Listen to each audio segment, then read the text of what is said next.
एक बार पुनः स्वागत है आप सभी का।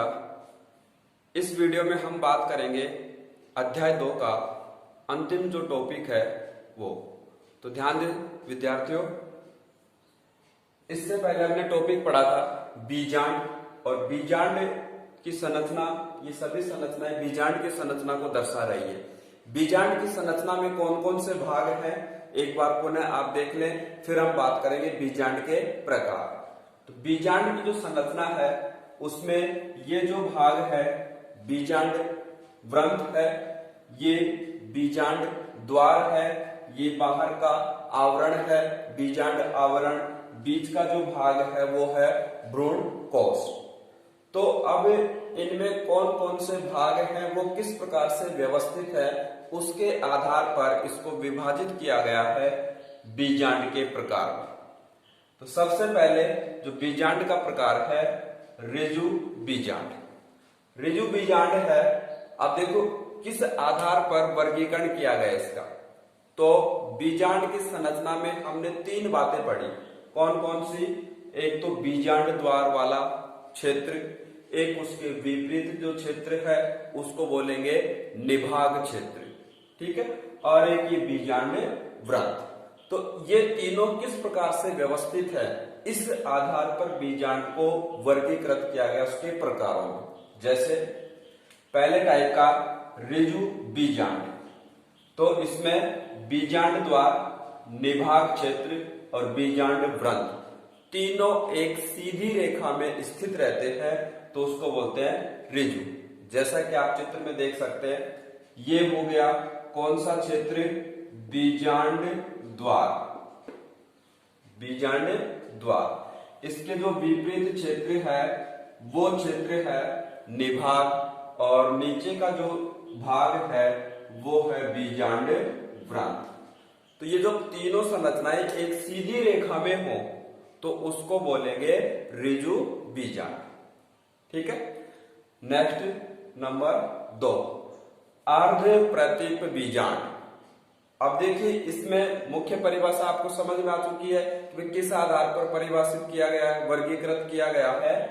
बीजांड द्वार, निभाग क्षेत्र और बीजांड व्रंत किस प्रकार से व्यवस्थित है, उनकी संरचना कैसे है, अनुप्रस्थ है, लंबवत है, कितना कोण बन रहा है, एक सीधी रेखा में है, ये सब इसके डिवाइडेशन के आधार है। दूसरा है अर्ध प्रतीप बीजांड।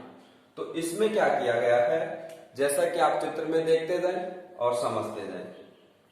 ये हो गया बीजांड द्वार वाला क्षेत्र, इससे विपरीत क्षेत्र निभाग क्षेत्र, और ये बीजांड व्रंत।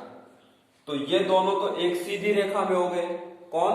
बीजांड द्वार और निभाग क्षेत्र, और ये इसके लंबवत इस प्रकार से संरचना, तो वो अर्ध प्रतीप बीजांड कहलाएगा।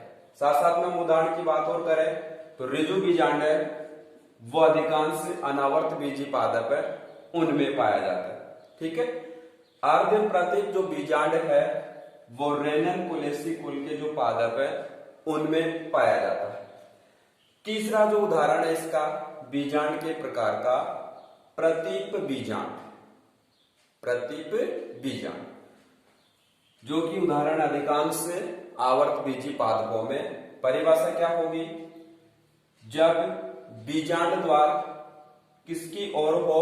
व्रंत की ओर हो, और निभाग है वो विपरीत दिशा में हो, और इस प्रकार से एक सीधी रेखा में ये व्यवस्थित हो, तो वो कौन सा उदाहरण है?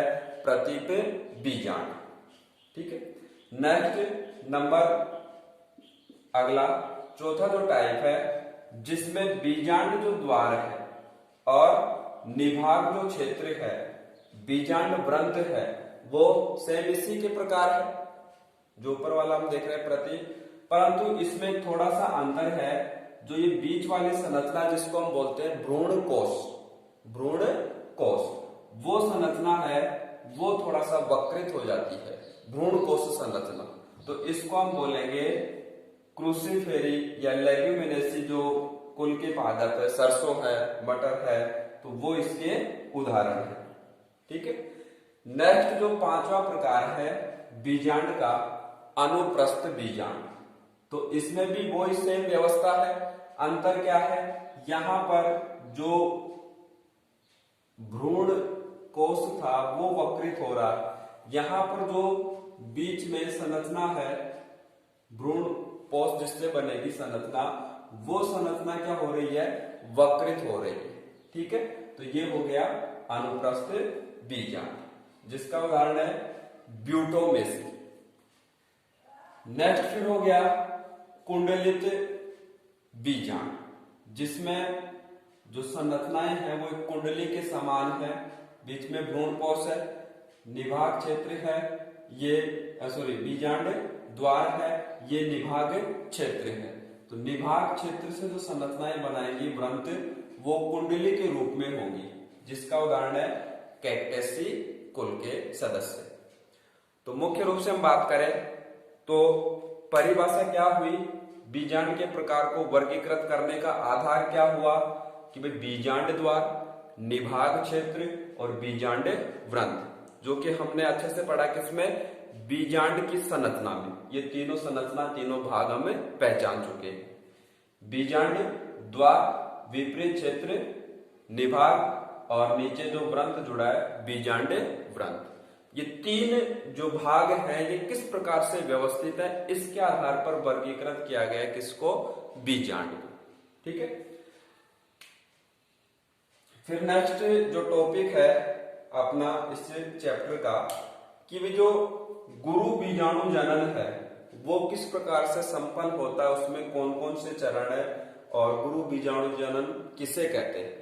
ठीक है, तो जो सबसे पहले हम बात करें बीजांड काय जो संरचना, इसी में बीजांड की संरचना में क्या है, बीजांड काय, तो उसमें आदर्श त्वचा की कोशिकाएं पाई जाती हैं।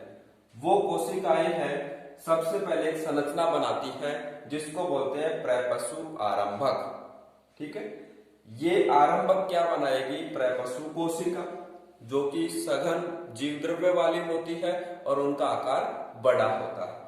ठीक है, फिर जो ये प्रपशु कोशिका बनेगी इसमें पुनः विभाजन होगा और दो प्रकार की कोशिकाएं बनेगी, भीतरी सतह पर और बाहरी सतह पर।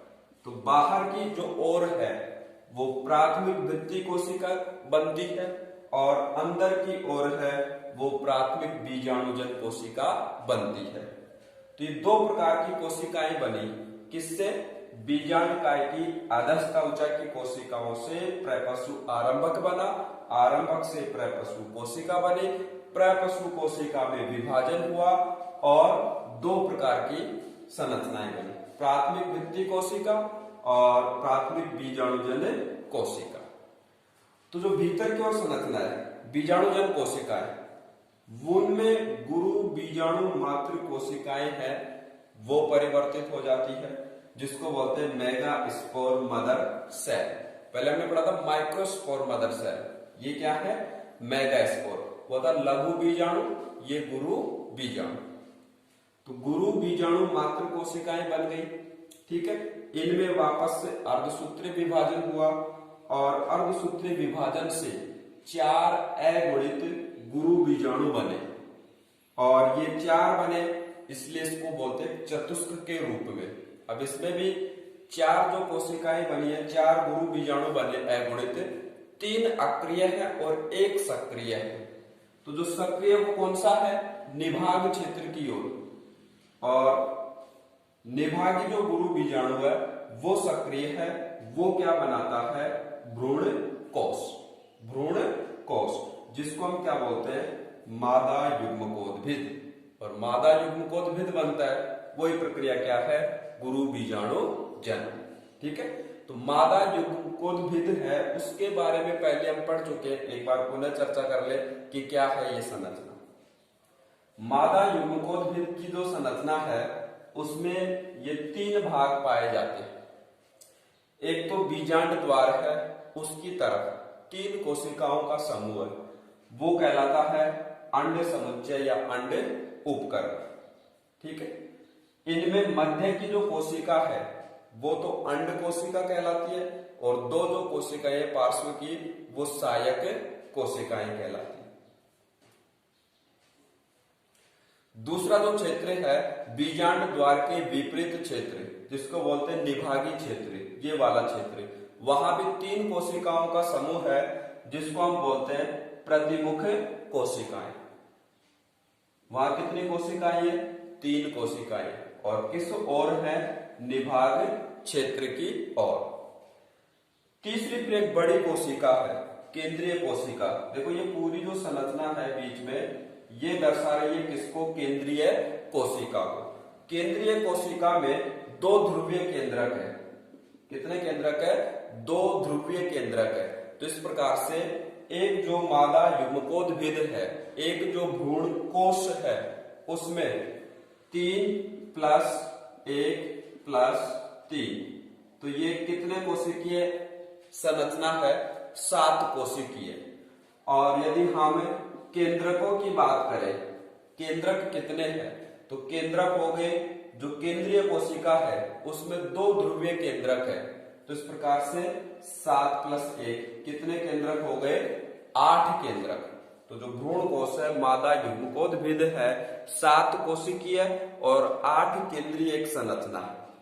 ठीक है, तो ये अपना दूसरा चैप्टर था विद्यार्थियों, जो कि कंप्लीट हुआ भाग 5 में। अब हम इसके बाद में शुरू करेंगे अध्याय 3। पर उससे पहले मैं आपसे छोटा सा एक विनती करूंगा कि आप ये जो देख रहे हैं सामग्री, जैसा भी मेरे से संभव है मैं आपको दे पा रहा हूं, उसको आप अपने जो साथी हैं, आपके दोस्त हैं, विद्यार्थी हैं, उनके साथ शेयर करें, इसको बढ़ाएं, ताकि हम और अच्छा कर सके और बढ़िया कर सके, संसाधन अच्छे से अच्छे ला करके फिर कोशिश करें हम, जब हमें उत्साह मिलेगा, बल मिलेगा, तो हम इसको और अच्छे ढंग से कर पाएंगे। दूसरी चीज, नोट्स जो है वो आपको पीडीएफ के रूप में प्राप्त हो रही है। तो कई बच्चों के पास में क्या है, पीडीएफ फाइल कुछ दिन मौजूद रहती है, बाद में नहीं उनके पास सुरक्षित रह पाती है। तो उसके लिए हम कोशिश करेंगे, यदि आपका सहयोग रहा, जो भी हम चैप्टर पढ़ चुके हैं उनको दोबारा से हम रिवीजन के रूप में लेंगे, और रिवीजन के रूप में मैं उनका वीडियो बनाऊंगा, पूरा जो नोट्स है उसका वीडियो बनाऊंगा, साथ साथ में उसमें आपको समझाया भी जाएगा, और वो नोट्स आप वीडियो के रूप में देख सकते हैं, लिख सकते हैं, समझ सकते हैं। धन्यवाद।